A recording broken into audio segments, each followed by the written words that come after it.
like a Hellcat.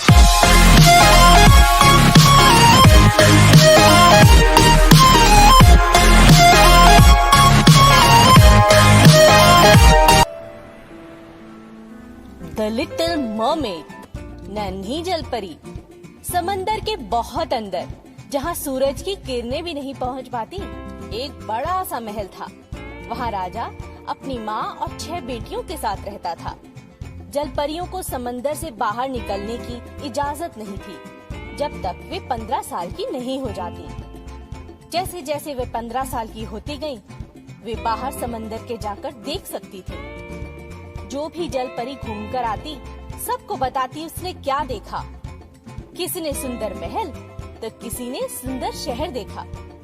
सबकी बातें सुन सबसे छोटी जलपरी जल्द से जल्द घूमने की इच्छा रखती, जिसका नाम था एरियल। आखिर वो दिन भी आ गया जब एरियल भी 15 साल की हो गई। अब मैं भी इंसानों की धरती देख पाऊंगी।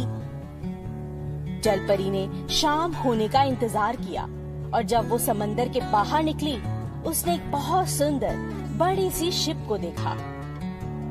मुझे सुंदर शिप को पास से देखना चाहिए, नन्ही जलपरी ने अपनी सबसे अच्छी सहेली से कहा। अचानक आसमान में आतिशबाजी होने लगी, सुंदर रंग बिरंगे पटाखे फूटने लगे और रात के अंधेरे में आसमान और भी सुंदर लगने लगा। मुझे जानना है, ये क्या सेलिब्रेट कर रहे हैं? जलपरी शिप के पास जाकर उसे देखना चाहती थी, इसलिए वो तैरती हुई वहां पहुंची, जहां उसे खूबसूरत सी खिड़की दिखाई पड़ी, जिस खिड़की के अंदर एक सुंदर राजकुमार बैठा हुआ था, जिसका नाम था एरिक। अचानक पानी में तेज तूफान उठा और शिप पानी में भटकने लगी।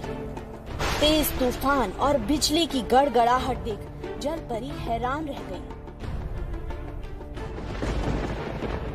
जब तेज हवाएं चलने लगी, नन्ही जलपरी हैरान होकर शिप को देखने लगी।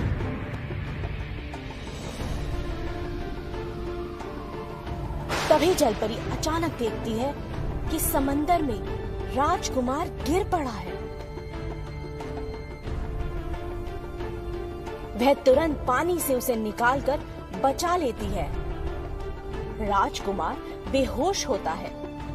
वह उसे समंदर के किनारे ले जाती है।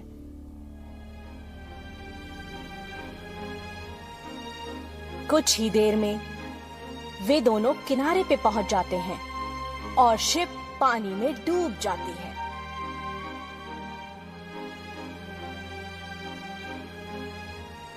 नन्ही जलपरी ने राजकुमार की जान बचा ली, लेकिन जैसे ही राजकुमार को होश आया, वह समंदर की लहरों में गायब हो गई। उसी समय एक लड़की वहां से गुजरती है और वह राजकुमार को देख उसकी मदद करती है और अपने साथ ले जाती है।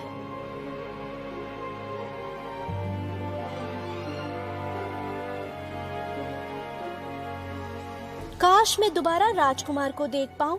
वह तो यह भी नहीं जानता कि मैंने उसकी जान बचाई है। एरियल उदास हो गई। हर रोज नन्ही जलपरी पानी के ऊपर जाकर राजकुमार को ढूंढती, पर उसे कभी वहां राजकुमार नहीं दिखता। एक दिन महल के पास एरियल ने दोबारा राजकुमार को देखा। उसके बाद वह हर रोज उसी जगह आकर राजकुमार को देखने लगी। एक दिन नन्ही जलपरी ने अपनी दादी से पूछा, क्या इंसान हमेशा जिंदा रहते हैं? नहीं बेटी नहीं, उन्हें मरना पड़ता है, लेकिन हमारी तरह उनकी आत्मा अमर है जो हमेशा रहती है, दादी ने कहा। उसके बाद नन्ही जलपरी ने सोच लिया कि वह इंसान बनना चाहती है। मैं समंदर की जादूगरनी से पूछती हूँ, शायद वो मेरी मदद करे, एरियल ने सोचा। एक दिन एरियल समंदर की जादूगरनी से मिलने जाती है और अपनी इच्छा उसे बताती है।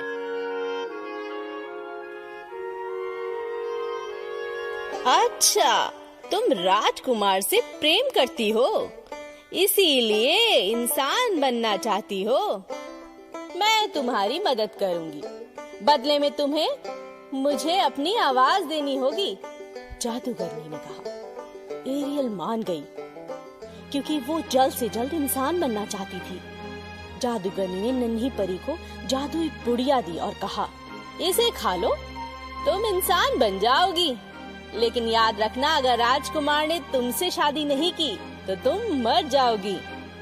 एरियल खुशी खुशी तैरती हुई समंदर के किनारे पहुंची और जादूगरनी की दी हुई पुड़िया को खा लिया।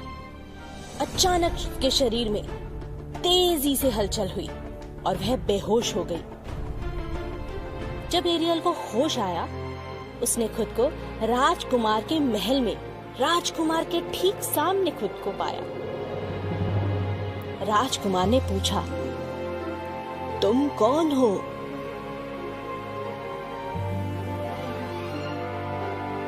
नन्ही जलपरी ने जब बात करने के लिए बोलना चाहा, उसे एहसास हुआ कि उसकी आवाज जा चुकी है। जादूगरनी ने उसकी प्यारी आवाज छीन ली है। लेकिन वह खुश थी, क्योंकि अब वह राजकुमार के पास थी। राजकुमार एरियल को अपने महल में ले गया और वो साथ साथ रहने लगे। समय बीता। तब एरियल को ये महसूस हुआ कि राजकुमार उसे केवल अच्छा दोस्त समझता है, उसे प्रेम नहीं करता। एक दिन राजकुमार जलपरी से बात करने के लिए जाता है और उसे कहता है, एरियल मेरी दोस्त, आज मैं अपनी होने वाली पत्नी से मिलने जा रहा हूँ, क्या तुम मेरे साथ चलोगी? एरियल ने कहा, जरूर। राजकुमार उसी लड़की से शादी करने वाला था जो उसे समंदर के किनारे मिली थी और जिसने उसकी जान बचाई थी। वापसी के दौरान सफर में जलपरी ने खूब सोचा, मैं इंसान तो बन गई, पर अपने प्यार को पा न सकी। अचानक उसने देखा कि उसकी 5 बहनें शिप के पास तैर रही थी। उनकी आंखें लाल, बाल कटे हुए और हाथों में खंजर था। एक बड़ा सा चाकू था।